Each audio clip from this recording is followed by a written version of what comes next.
welcome my panelists in no particular order, but I will start with our visitors. Ladies first, I will start with Catherine Heiner. Please come to the stage. And then I want to welcome Michael Finley to the stage. Welcome. I want to welcome Tosh Gitonga. And last but not least, I want to welcome Polycarp Otieno. Welcome my panelists. Please have a seat. So we've already had the stage set. We've heard about what kind of investment we're looking at in the creative economy. So I think first things first, as we get into the meat of the discussion, I'd like to request my panelists to briefly introduce yourselves, just what you do, and then we'll set the ball rolling. So I'll start with you, Catherine. Right, good morning, everyone. Thank you, Liz. Thank you to the American Chamber of Commerce and all the folks who put so much effort into this wonderful event. My name is Catherine Heiner, and I am the U.S. Patent and Trademark Office IP Attaché for Sub-Saharan Africa.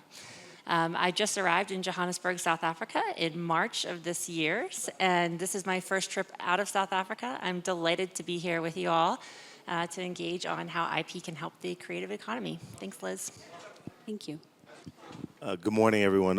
My name is Michael Finley. I'm the country director for NBA Kenya. I started off in South Africa, and my journey started as a volunteer in the townships as a basketball coach in 1995, and it turned out to be a long sort of 30-year visit. So I've been here in Kenya for a little over a year and a half, but I've been developing basketball in Kenya for the last 15 years. So it's great to be here. Good morning. My name is Tosh Gitonga. I am a passionate African filmmaker. First Oscar entry film from Kenya, 2012, Nairobi Half-Life. I make films, and I'm passionate about the creative economy. Got a couple of films on Netflix, globally, and we're still here making them. Just released a trailer the other day, so there's a new one coming. Quite excited. It's getting a lot of vibe from the country, so that's good. And yeah.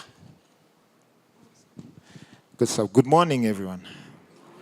My name is Polycarp Otieno. I wear many hats, but I like to put it all in one and say I'm a music entrepreneur. I am so happy to be here, happy to see all your beautiful faces and ready to engage and take our creative economy to the next level. So I'm excited to be here. Yeah. All right. So I think already we can see that this is a living testimony that there's already been something going on in the creative economy in Kenya, a lot of investment, a lot of collaborations. And I'll start with you, Tosh. Your films have successfully engaged both local and international audiences. And in your experience, what does it take for a Kenyan film to resonate globally while remaining authentic to its cultural heritage? And also, as you answer this question, could you please share some of the key insights and lessons that you have, sort of learned from your recent interaction with the renowned producer Spike Lee? We're really curious. I think, first and foremost, we're living in an era where the world has opened up.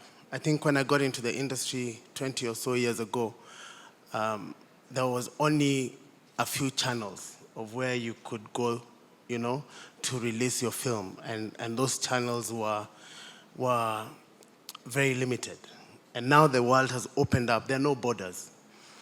People from Paraguay. I learned recently when my film was doing very well in a country called Martinique. I didn't even know, of a country of the same name. So I think the world is out to know more beyond their borders. And that can only be it can only be an advantage for us. And unfortunately, we're still struggling with the distribution in terms of platforms where we can put our films and everybody can get access to. At the moment, Netflix has been one of the biggest platforms that has been bold enough to go across the world and put all manner of content for anyone to access. But at the end of the day, there's still the business factor of it. You know, how do you get back your money? So to answer your question, some of the things that we must or we have to do as Kenyan filmmakers is that we must understand that the world is already exposed to quality films, first and foremost. And because there's so much coming out, people don't have, and this is the reality, but I like to speak in real terms. There's so much content nowadays that if someone opens or is interested in what you're putting out, and the first thing that comes to them is that there's no good sound or the picture doesn't look good, they're not going to continue. So those are the basics that I feel we must, at this day and age, first focus on. And then the story comes second. And speaking about Spike Lee, it was interesting to find out that he's just a filmmaker like me. You know, he has the same fears, he has the same drive and want like I have. And I related to him mostly because he made these films, he came from a place where, yes, he was in the United States, but he was out of Hollywood. And he wanted to tell stories about black culture. You know, he wanted to tell stories about where he came from, and which was something that at the time, you know, was not the norm. But he pushed for it, and he fought for it, and now he's where he is. And I feel I've been in the same space. I'm coming from a country or a continent where the creative, we're not only fighting to make art, you know, we're fighting against a norm, or I don't know how to put it. In Africa, and most of us can relate, the creative arts were suppressed for a long time. You know, most of us could not even say we want to become filmmakers or we want to become musicians. That was taboo. You know, so we are also fighting against culture. We're fighting against changing that culture to allowing us to build the creative business, to build our arts in the creative space, in the creative business and in creative economy. So there's so much that I feel like, you know, when you're standing in line and you're waiting to get to the front, and then you're standing for so long and you're getting close, and then by the time you start to see like you're seeing what's happening at the front, the show is over. That's how it feels, because now we're talking AI. We don't know what AI is going to do. We knew we wanted to, we were using Hollywood as a benchmark. That's where we're going. But you look at what's happening in Hollywood, now we're like, okay, Hollywood is changing. And that was what we thought we were headed towards. So all these things are happening now, and we're just trying to figure it out. But I'm happy that we're here today. And I believe that the creative economy for Africa should start with us, with our investors, if they're in the room. It's not always about brick and mortar. The creative business can also make a lot of money. Thank you. So I'll move to Polycarp. And I must say I'm very happy to see Polycarp. I'm happy to see all of you, but specifically Polycarp, because Polycarp... We go way back. We go way back. From just fresh from high school, Yep. singing at Allianz. Yes. Those were very good days. And here you are, just making amazing strides. So it would be great to hear from you. As a producer and artist with Soul Generation, you've been at the forefront of fostering international music collaborations, including your recent work, or I know you're working on something with Ryan Toby of Sister Act 2. I've been checking out your Instagram. So, but from your experience, what are the key challenges Kenyan artists face in building meaningful cross-border partnerships, particularly with the US market? And as you answer that, also answer what strategies or insights have helped you to navigate and secure high-level collaborations, and how the industry can better position itself to bridge these gaps. Awesome.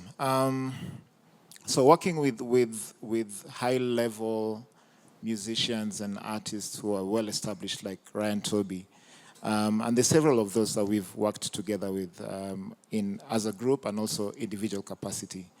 And I feel being in the industry it's been now almost 20 years that we've been in the industry, and we've always been at a place where we needed to kind of break barriers to get to the next level, and also in the way set up structures that were kind of non-existent.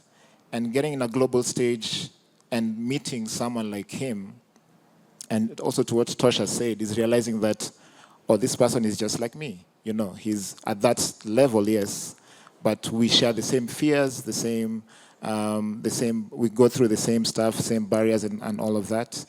And the one thing that I feel as Kenyans or as Africans is to also have self-belief and see that, oh, I am as great as the global standard puts. And in that scenario also, you work towards that and you see that level and you want to apply it back into your industry. And that's what we've been doing for all these years, you know, seeing how structures are being set at a global standard and saying, okay, let's come back home and let's start a record label, for instance. Let's start a publishing company. Let's start a venture like Soul Kids, which is about creating content for kids that is Pan-African. And just setting up the structures and seeing just how it helps with the industry and develops the whole ecosystem of the creative industry. And that has a huge impact, creating jobs and just taking our industry to the next level. So it's something that we have really put in the work, and we almost feel like it's kind of now like a responsibility more than anything, being in the level where we're at, and just wanting to put everything in place and learning from the best as well, and going back again and saying we are just as great as anyone else in the world. And the Kenyan creative economy now is at the ripest place it's ever been. And having this US-Kenya forum at this point in time, I think is very timely. And yeah, we're in a good place, and we're going to get to an even better place in the future. Yeah. Thank you. How many of us are fans of the NBA basketball? Yeah, we're many of us in the room. Just fun fact, I played basketball in high school. Yes, 5'1" me. I was a point guard. But I used to pray every day that God would just stretch my knees, and I joined the WNB. I became as tall as Lisa Leslie. She was the icon at the time. So we're happy to have NBA in Africa. Like, for me, being in this space, it's just one of those dreams come true for a young girl who was hoping to get into sports competitively. You know, I remember going into tournaments and we'd hear the scouts. And I remember all of us would just fight for the ball. We forget the teamwork and we just want to be seen by the scouts. So I just want to ask you, the NBA has emerged as a leading example of how sports can catalyze economic and creative sector growth across the continent. So what strategies can Kenya adopt to develop similar sports-driven models that unlock opportunities for local talent and stimulate the creative economy and position the country on the global sports and entertainment map? And as you answer that, also highlight what can we also do to make it sustainable, make it, to live longer, yeah. No, thank you. So I guess where I would start is, I mentioned earlier, I came to Kenya in 2009 for the first time to run a program for Sprite called Sprite Slam. So I created this idea and convinced Coke to buy into it. I had never been to Kenya. I'd been living in South Africa for about 15 years at the time. And we actually, when I went around boardrooms in Kenya, I was fascinated because unlike, and I've been to over 40 African countries to do basketball work, nowhere on this continent was I walking into boardrooms where someone around the table, without exception, was just like you. I played the game, I love the game, I'm a fan, and I was fascinated by this. So when we started running our programs, it also, what happened was, there was fanaticism about basketball from the young people on the ground. But the boardroom element was fascinating to me because, like I said, I was like, how is it that in every single boardroom, and that's even to this day. And then I started digging a little bit, and it turns out that apparently during the Moi era, basketball was instituted in the school system. And so you have all these fans in Kenya, all age groups.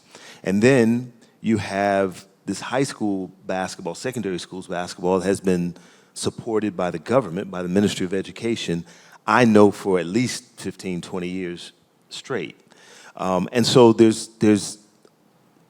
I've said this many, many times, I've not been to a country where people work on the ground as hard as they work, and as many people that work at the game of basketball as they do in Kenya.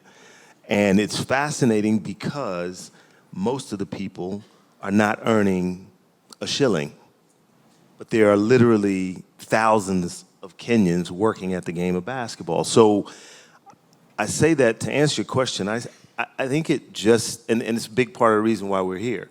We think that it just takes a little bit of investment, a little bit of structure, support of the existing structures to capitalize on, like I said, Kenya has leagues in Nairobi, multiple male leagues, female leagues, they got a street league with over 45 teams in it. You have a league in Kakamega, a league in Kisumu, a league in Eldoret. And for the most part, none of these players, coaches, are being paid. It's all passion and love of the game, and I actually don't know how it is continued for so many years. It was similar to that in South Africa in the 90s when I moved there, but it died out over about a 10-year span. And so I would just say that those are the things that are needed. The opportunity in Kenya and in the region is massive, simply because there are already so many people working at the game, and it's unquestionable the amount of talent that exists in Kenya. And I don't think Kenyans know this. There's a Kenyan, a young lady in the WNBA. Her father played for the national team. Her name is Elizabeth Ododa. She plays for the Connecticut Suns. She was one of the top players in college at University of Connecticut, one of the top schools, colleges. There's a young lady who we just helped get over, and the U.S. government really, she had been rejected 4 times at the embassy, Medina Okot. She is 6'6" from Mumias. She went to Mississippi State last year. She played for Mississippi State 1 season. She just signed with the #1 program in America at South Carolina. There are 2 sisters. Yeah. There are 2 sisters, Grace Mbugua, and I can't think of her sister's name, but Grace, 6'5". I just met her a few weeks ago. She just signed with Louisville, and her sister is at Jackson State. So this is happening organically, and that's, that's a national team right there. And I was hoping I would get a chance to meet and speak to the new CS and PS, because those are the opportunities that exist. So it's really just a bit of support. The NBA is doing our small part. It needs government backing and buy-in, and I think that I think basketball is an industry in this country that is really set to explode with a little bit of organization, a little bit of investment, and just capitalizing on all the work that's already being done. Thank you. I'm curious. I was there at the Sprite Slam this many years ago. Okay. And we really hope you'll bring it back. So we hope it was a successful venture. I've always wondered why it never came back. Sprite Slam? Yeah. Man, it was super successful. if you watch the Nairobi City Thunder, there's the captain of the team, Tyler Ongwe. We did one of the camps in Eldoret, and we found him at 16 years old. He's now the captain of Thunder, but he just played about 10 or 12 years in Europe, making six figures. And there were just tons of kids like that. What happened was Sprite, they cut their global partnership with the NBA, and they really stopped marketing in basketball back then, right? So that's really what happened to that program. Okay, Yeah. it's good to know. I've always wondered. It was a personal question. All right, Catherine, what are the most prevalent intellectual property gaps within Africa's creative sectors that you've observed? And how would an ideal IP policy and even legislative framework be structured from the perspective of a policymaker and that of a rights holder? If you were given a wish list, what would that look like? Thanks, Liz. Such an important question, especially in the context of today's conversations, because the success of the creative industry across the spectrum of the brands and the investments that are present here today depends in so many ways on a really strong IP framework. And so it's incumbent on all of us to take care of that IP framework, to advocate for strong policies, to advocate for strong education programs and enforcement programs, to make sure that we're realizing that market potential and it's translating into actual profits for these deals. So I may be preaching to the choir on some of this in terms of the challenges, but it's really important to address them so we can go out of this room and keep them at the forefront of our mind as we're making these deals, as we're thinking about how to really improve on the creative economy here. In most of the region in sub-Saharan Africa, enforcement capacity is a really key challenge, right? And so even in countries like Kenya that have recently reviewed their laws and updated and modernized their laws, we see that there's a gap between what those laws promise and what we're actually able to deliver on the ground in terms of enforcement and folks being aware of their rights. It presents itself in a number of ways. It's training, right, for both content creators, for government officials, and it's also just basic supplies, funding the agencies that are responsible for this. And whether it's counterfeit goods or digital piracy, IP infringement undermines the foundation of business operations. And as the markets here grow, as digital infrastructure rolls out across the continent, we really have to take care of this to make sure that we are ahead of the trends in infringement. And furthermore, in SSA at large, there's kind of a pernicious belief that IP theft is a victimless crime. And I'm sure most of you in the room would say, nope, that's not the case. But that not only overlooks the rights of the content creators and the rights holders, but it also really grossly overlooks the fact that some of these organizations are producing counterfeit goods that are actually dangerous, that present health and safety concerns, and also that they're funneling that money into more nefarious operations. Okay, so we also see issues with the mechanism and institutions in place to collect royalties, to collect rights, and distribute them. Rights holders complain that there are opaque processes. We don't have enough data on the number of plays and the royalties that are due. And also there's some confusion and some infighting that can lead to issues in terms of getting the money where it needs to go. And I think that those conversations are happening. I'm looking forward to being a part of them as I'm on the ground. And so in many ways, a lot of these issues are rolled up into one big thing, which is just awareness, right?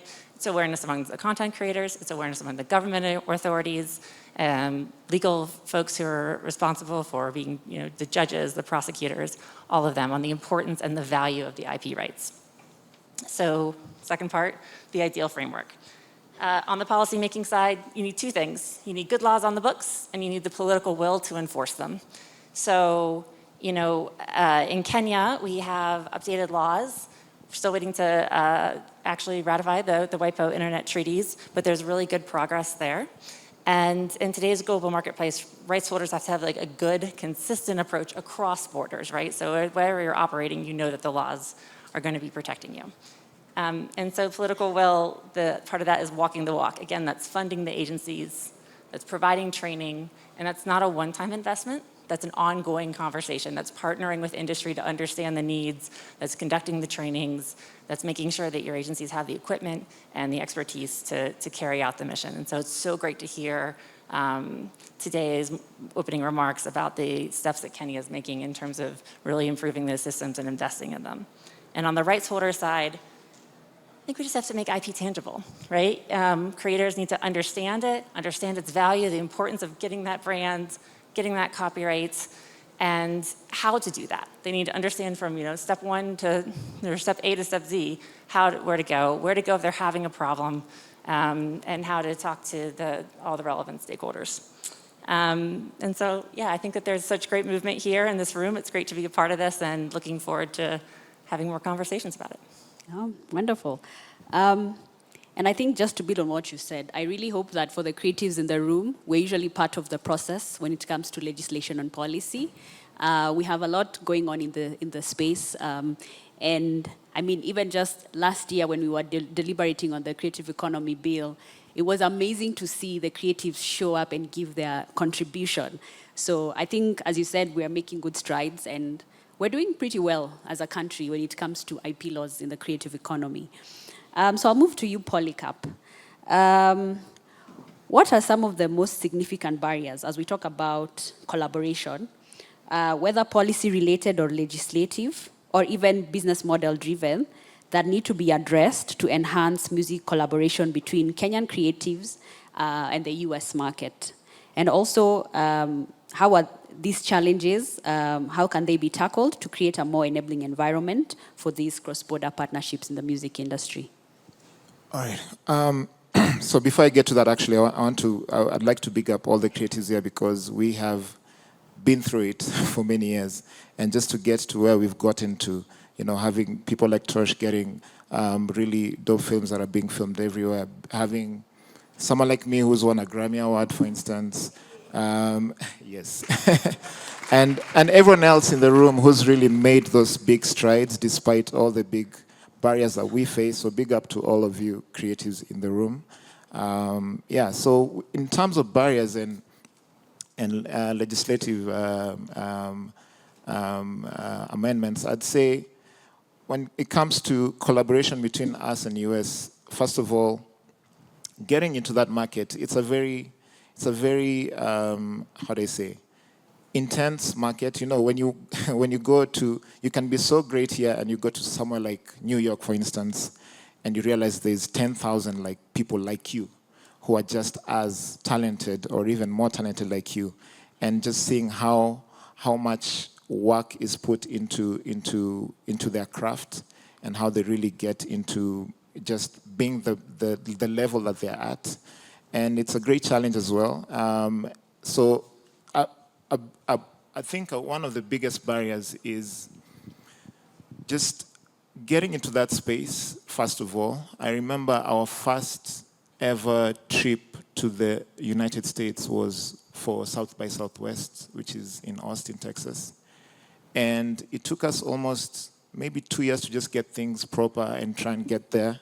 And we had, finally at the end, we had support from, I think it was the National Youth Fund, if I'm not wrong, that enabled us to get to that space. And that was a huge eye-opener for us as Sauti Sol, getting in a place where we saw how the ecosystem runs, and we're like, wow, this is just something fantastic. And coming back home and saying, okay, what can be done? Like, we see the barriers that we are facing, be it, and this is about 15 years ago. Of course, things have changed since then. And I remember things like,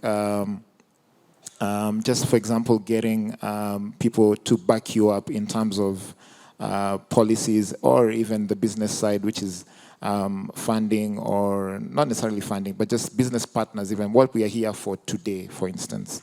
And I'm really happy that we've gotten to this place today. And we'd see, for instance, situations where the ecosystem has a lot of backing from, let's say, the government of the United States, where we have things like creative sector funds, for instance, that you can get grants from your counties there, for example, the state funds that just are directed towards the creative, advancing the creative economy. And for that, we came back, and that's why I'm saying the National Youth Fund really helped us. That was a good example of something that was a huge barrier for us. We were like, how are we going to get to the States? We were, I think, 19 years old at that time, those Allianz days, as you mentioned. And that was a huge, I think, getting over that barrier, for instance. And other legislative or policies that, and it's a great thing that the Creative Bill is now in place. And my good friend Eddie, who I was sitting next to, is one of the main people who came up with the Creative Bill. And he just told me it's in his second reading.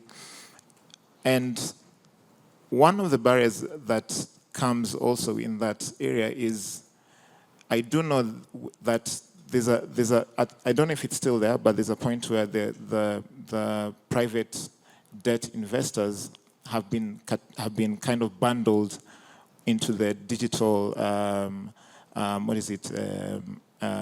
credit providers in that sector. So that means that they get to have to pay things like excise duty, which they didn't have to before. And we've had a lot of investors maybe saying, okay, they can't be able to stay here because they had, let's say, maybe employed so many people and created so many jobs and helped a lot of creatives, and being put in that pot of digital credit providers where they have to now pay excess duty or have a lot of legislative barriers on their side, and they can't now get into a space where we can collaborate with them and invest together with them. And I do hope that is something that can be looked at, for instance. Yeah, so those are some of the barriers that I feel we are facing, and we, again, Kenya's at a great place. Africa is where it's at right now. And we have always been there, and it's great that the world is catching up to us because we have always been it. And setting up now these structures and overcoming barriers like this is something that will take us to the next level. Yeah. And on the same breath, I'll ask Tosh a similar question, just phrased differently. So what practical steps should Kenya take to attract more US co-productions and distribution deals for local films? I think so far what we've been doing is patchwork. And I think there's a lot of excitement about the creative economy now. There's a lot of excitement about Africa now. But we're doing patchwork, and I feel we need to start looking at the creative business as any other business, like even your FMCG goods. What is the journey that these products take to get to where they need to get? Why haven't we done a long-term feasibility study about the creative industry in Africa? Where is it going to be in 5 years? Where is it going to be in 10 years, 20? Can we have that framework? Like he's talking about, we're already starting to tax the digital economy before even we have the bill in place, So we're putting, what is it called? Putting the horse in front of a cart. Let's look at it. We agree now that this is an important business. So can we now look at it? Can we place the proper framework, so that even the investors are able to see and say, look, okay, this is the pattern. This is the data. It looks like it's going to be like this in 5 years. It's going to be like this in 10 years. I mean, we've seen it. Any big business that we talk of in the world, call it Apple, call it any of the big businesses, Google, they started from, we keep talking about they started from the garage, and now they're who they are. Why can't we also look at this industry in the same way? This is where we are, and this is where we're going. But now we're all struggling to do what we can in our own capacity. But I feel if we had a bigger framework to patch into and be like, okay, this is the structure, and this is what we all need to fit into, and this is where we're going. And even with the government support, that comes in. Right now, if you ask anybody, we still don't know where we're going, in all honesty. And I feel that is the major thing that we need to do now. If a support is coming, I think the first thing we need to do, what's the feasibility study of this industry in Africa? And then drop that out for everybody to see then where and how do we plug in, towards the greater good. And I think I'd just love to chime in that, in what you said. I've been privileged to be part of the IVLP program last year with the U.S. Embassy, the IP, sector. And what I also come to realize is that relationships are a real issue. Like, they're something we must foster. And having participated in the IVLP, I got to see how there's opportunities to have and create these relationships. For music, for example, we had a visit at Patchwork Studios. I don't know, depending on some of the songs and musicians we listened to, they've recorded some of the big artists in the US, from Ciara to Snoop Dogg. And they were very keen on saying, we would love to hear from Kenyans. Who wants to work with us? And I think that's a good conversation. For Tosh in film, we also had a few meetings with Netflix.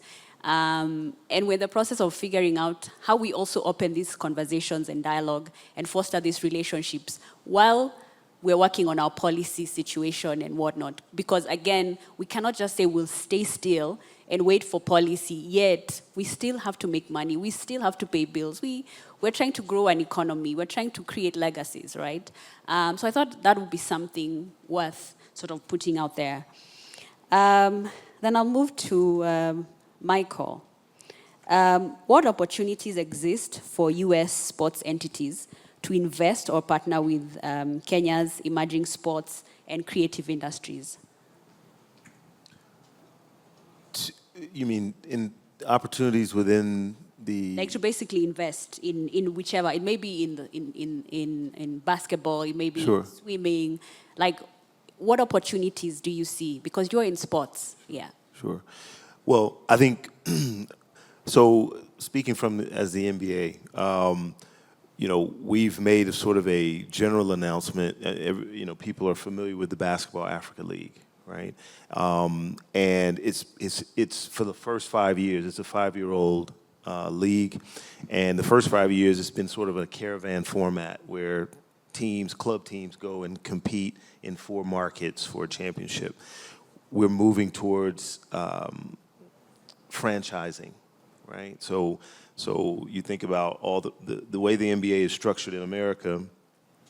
The owners of the NBA are 30 billionaires that own each of the teams, right? And that's how it has emerged and become this juggernaut. So now that's an immediate opportunity, which is within the NBA. There's an opportunity coming, and I think there's some of the Nairobi City Thunder team or management here, owners. There's an opportunity to start investing in franchises that are going to be coming down the line as part of one of the NBA's 5 leagues. The NBA owns 5 leagues. 4 of them are in North America. There's only one that's outside of North America, which is the Basketball Africa League. Facilities. If you look at what Kigali has done, they built a sports ecosystem. We announced in 2018 that we were launching this league. President Kagame, we met with him in New York around the UN General Assembly, and he asked us, are you definitely launching this league? We said, yes. And he said, well, he was about to take a 1,800-seat venue and make it 3,000 and just cover it. And he said, if you're going to really launch this league, I'll build a 10,000-seat indoor arena. And he said, and I'll do it in 6 months. And it's funny because Americans, in the room were like, okay, right. And then he did it. And if you look at the BAL and you look at anybody that has traveled to attend it, and I talk to Kenyans about this all the time, the opportunity is in venues, right? Because what they did in Kigali in such a small market has brought, tens of millions of dollars into their economy, right? If you build that same arena here in Kenya, with all due respect to Rwanda, it wouldn't even be close, right? And so those are some of the opportunities that exist. I think, and I can speak about basketball in particular. There's opportunities to invest now. If you look at what has happened, Africa is, everyone in the world, in the basketball world, knows that Africa is the largest talent pool for basketball in the world by far. Now the university or NCAA system has changed in America. So it used to be that the top talented kids would get a scholarship to study for 4 years, and they realized that these conferences were making literally hundreds of millions of dollars off of their talent. So that model was broken 4 years ago, and now players are paid like professionals to play college basketball. There's an opportunity to invest in academies where you just harness and cultivate talent that will get opportunities to play around the world. So I think in the basketball space, those are some of the places where investment is needed.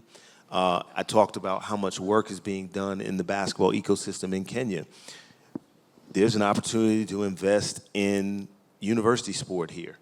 You know, that's a business waiting to evolve and happen. All the infrastructure is already there. The universities have teams, they have land, they have some type of facility, they have budget, they have buses to transport kids. They already have teams that travel. That's an opportunity to invest. So there are opportunities like that, I think, across the spectrum. And the global community, one of the things I've seen, having been involved in the grassroots part of basketball, with the NBA coming in and making the investment that they've made, I've never seen so much interest from the outside world in, you know, because it's kind of like, well, if the NBA is doing this, there must be something there. So there's a lot of investors that are interested in teams in other sports as well, rugby, basketball, soccer. So there's a lot of opportunities, I think, to invest in those types of things where the creative economy, sport, it's just a matter of time. It's going to become a multi-billion-dollar business on this continent. It has always been looked at as hobby, you know, kind of a hobby in a lot of African countries. So it's transforming quickly, and there's opportunities up and down the value chain, you know, to invest. So that's how I would see it around basketball specifically. Okay, it's good to know that there's some potential and some interest.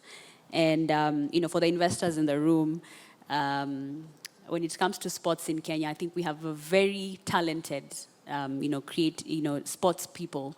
One of them being even swimming. I realize we have a lot of people keen in investing in swimming, but they just don't know where to go. So if there's any investor in the room here who might be willing to invest in swimming, please see me aside. I have an investor who wants a co-investor. I live in Kilifi County, and we don't have a swimming pool to the extent of like an Olympic-sized swimming pool where we can train our swimmers from the children and whatnot. So it's either the ocean or some of those, sort of medium-sized type of swimming pools. But yeah, I think it's good to hear that. So for you, Catherine, as we've heard about collaborations, the possibilities, and also these relationships, and as the IP attaché, could you please elaborate this role that you play in the USPTO in Sub-Sahara, and particularly through the IP attaché program? Highlight what influence this initiative has on shaping the intellectual property, environment, and policy, and perhaps also how we can just harness this relationship in the system. Thanks. So I think, like you mentioned, it's about relationship building, right? And that's why the USPTO years ago established this IP attaché program. And there are 14 of us around the world. I'm the newest one. And we're here to help U.S. industries as they're navigating overseas markets. But we're also here to partner with the host countries and with the other countries in our regions. I guess I can brag that I have the biggest region of all of the attachés, lucky me.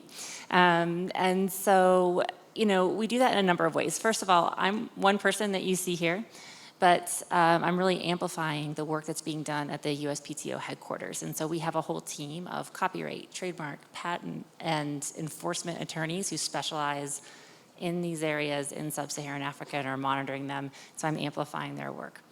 I'm also plugged in with the rest of the USG. And so again, it's early days, right, in terms of our goals. Coming here, hearing what's happening on the ground, all the excitement and all the opportunity. This is exactly where I want to be, to hear that and understand where we can support, where we can plug in. Is it having conversations with our counterparts? We do technical exchanges.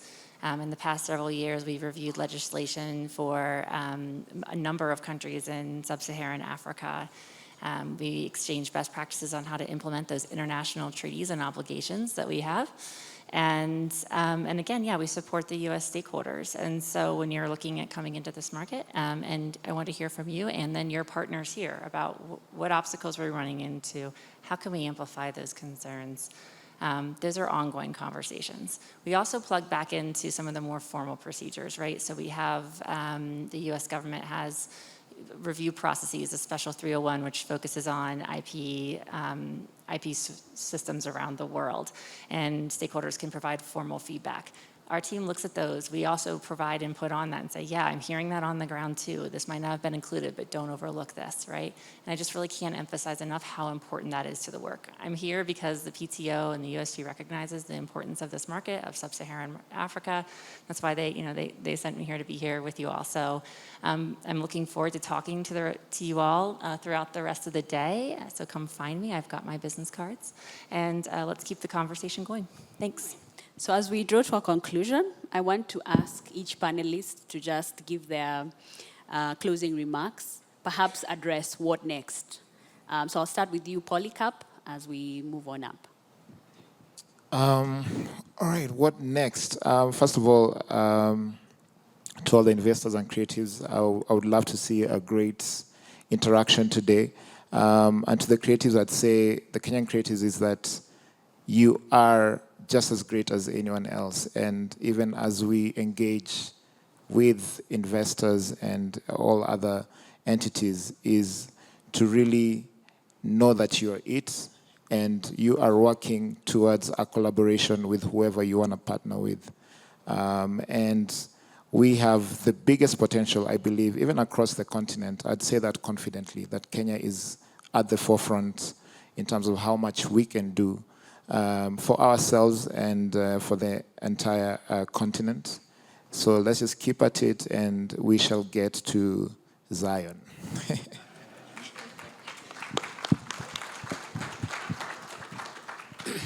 Mine will be mostly to my fellow creatives. Hollywood was built over 200 years. We've barely, I don't even think we have 50 in. And we all look into what the rest of the world that has been before us has done. In my case, Hollywood. And we all want Hollywood. We want Hollywood status, we want Hollywood money, but unfortunately, that will never be. I can say that because at least I've been in the industry for 20 years, and I've seen the movement. We need to build. We need to build from small to big, you know? Let's remove the thinking that we already have, that I am a star in a movie, I should be this. Or I am a big film director, I should be this.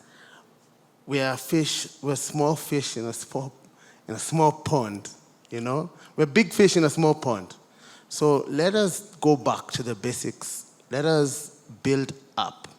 You know, everybody's looking at the continent. And charity starts at home. Even as we talk about investment from outside, the biggest question I always get, and I've got into rooms and spaces, and the biggest question I always get is, when I'm looking for funding, is do you have any funding? Is there anyone from your home country? Have they put anything? You know? And the investors out there are hesitant if your own investment is not in the box. So for me, I say, let's look within and let's start building small, you know? Is that film you want to make is $100 million? Can you make one for 100,000 first? You know, and let that build to the 200, to the 500, and eventually to the $1 million.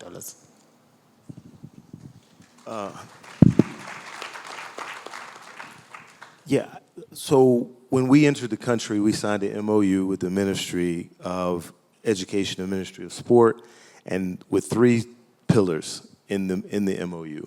One is, and it's the foundational piece where I say the NBA, but the country needs assistance. One is building facilities for young people, safe spaces for young people to play the game. If we build it, they will come. The second one is get the game back into the school system. And so we started a partnership with SafariCom, which is at the junior schools level, under 16. We want to go down to the primary school level. Secondary is kind of taken care of, and we want to invest in the university level. And then the third pillar of that is elite talent. So identifying elite talent in the country, which there's tons of, and giving those young men and women the opportunity to use their talent to change their lives. So for us, that is sort of the pillar of our plan. We need corporates, we need government, we need individuals to assist, because we're just doing a small part as the NBA, and for all these different levels, government, corporate, et cetera, to understand once again that basketball is a multi-billion-dollar business everywhere on the planet except where the largest talent pool exists, and that has to change.